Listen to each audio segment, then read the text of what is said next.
Assalamualaikum warahmatullahi wabarakatuh.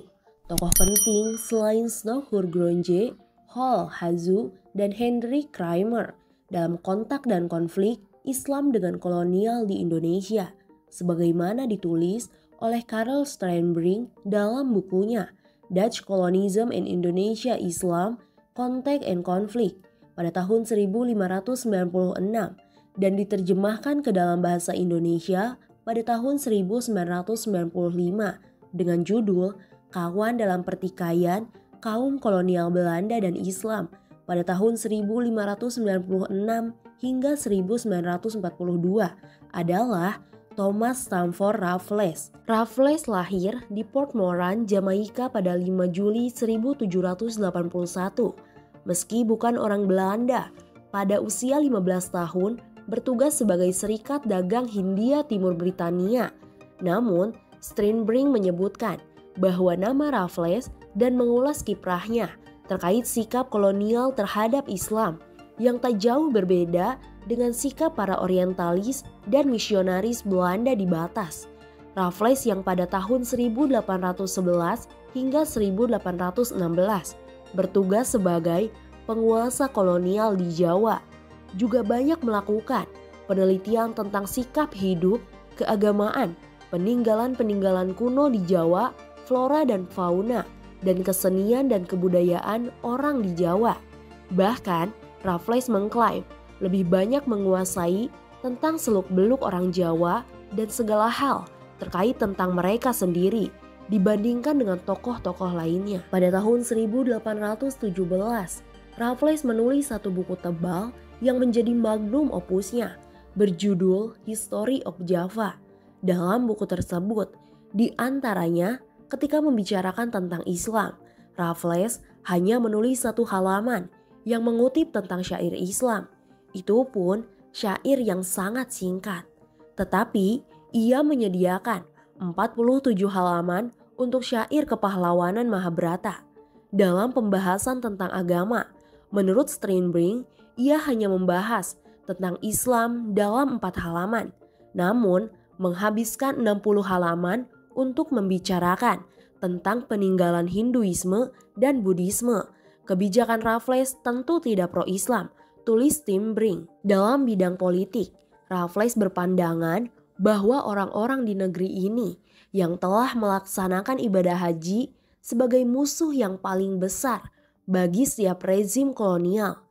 Raffles dengan tegas menyatakan bahwa putri-putri bupati yang telah menunaikan ibadah haji ke Mekah tidak layak menduduki jabatan administratif. Raffles juga menyatakan bahwa orang-orang yang berpergi haji yang kemudian menjadi para ulama sepulangnya dari ibadah haji dan menimba ilmu di Mekah, di masyarakat dipandang keramat dan karismatik, sehingga mampu menggerakkan pemberontakan.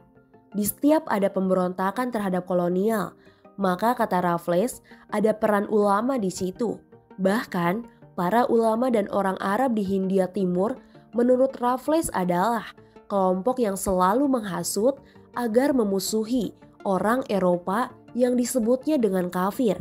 Karenanya mereka harus diwaspadai ketika bertugas di Sumatera Barat dalam pertikaian antara kaum adat dan kaum padri. Raffles berpihak kepada kaum adat dan menyokong mereka dalam menghadapi para pemimpin Islam yang disebut dengan kaum padri.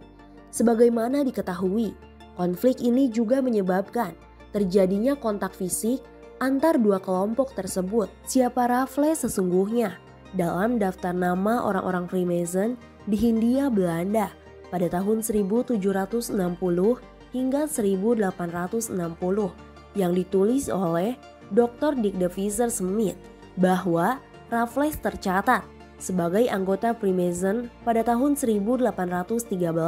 Bisa jadi pada tahun 1813 di mana Raffles mendapati kenaikan tingkat sebagai anggota Freemason di Los de Friendship atau Los Persaudaraan yang terletak di Jalan Tunjungan, Surabaya, menjadi rujukan tahun keanggotaan Raffles, sebagaimana juga tertulis dalam buku These Men Were Mason yang ditulis oleh Herbert Banner.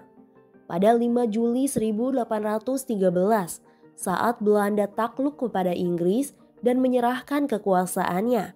Raffles datang ke lodge itu untuk mengadakan pertemuan darurat dan kenaikan pangkat sebagai anggota Freemason.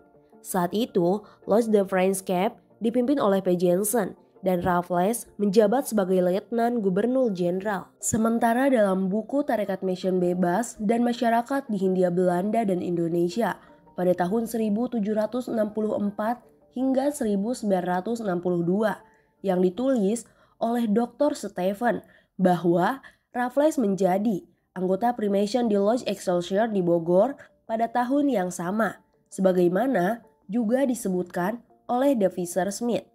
Keterangan lain soal Raffles dan keterkaitannya dengan Freemason disebutkan oleh David Harrison, seorang sejarawan anggota Freemason, yang menyebutkan bahwa Raffles menjadi anggota Freemason di Lodge di Bogor pada tahun 1812.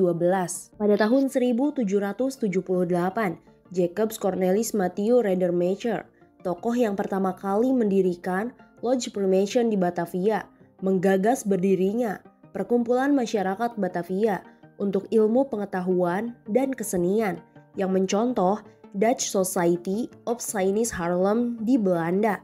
Lembaga yang digagas oleh Radermacher di Batavia mendapat persetujuan oleh Gubernur Jenderal Hindia Belanda, yaitu Rainer de Clercq, seorang Freemason yang juga mertuanya sendiri. Atas perintah de Clercq, para pegawai POC diminta bergabung dalam perkumpulan ini. Sejarawan Belanda Dr. Han dalam bukunya Oud Batavia menyebutkan bahwa perkumpulan ini sangat kental dengan corak Freemason. Awalnya, perkumpulan ini menjadikan rumah Radermacher di Kali Besar Batavia sebagai markasnya. Kemudian, setelah perkumpulan ini beralih di bawah kepemimpinan Raffles dan diganti dengan nama The Batavia Literary Society, markas perkumpulan ini dipindahkan ke Jalan Majapahit, tempat yang kemudian menjadi gedung arsip negara pada tahun 1862 ketika Inggris menyerahkan kekuasaannya ke Belanda. Gedung perhimpunan ini dipindahkan ke Jalan Merdeka Barat 12 yang sekarang menjadi Gedung Museum Nasional atau disebut juga dengan Museum Gajah. Pada masa selanjutnya, di era Soekarno pada tahun 1950, perkumpulan ini berubah nama menjadi Lembaga Kebudayaan Indonesia atau LKI. Di tempat ini, berbagai peninggalan kuno, dokumen-dokumen, dan buku-buku tua dikumpulkan. Raffles selanjutnya pergi dari Hindia Timur dan mendirikan pos perdagangan di ujung selatan Semenanjung Malaya, dan di tempat ini Raffles menemukan sebuah perkampungan Melayu di Pulau Tumasik, tempat yang sekarang menjadi negara Singapura. Bagaimana menurut kalian? Tulis pendapat kalian di kolom komentar.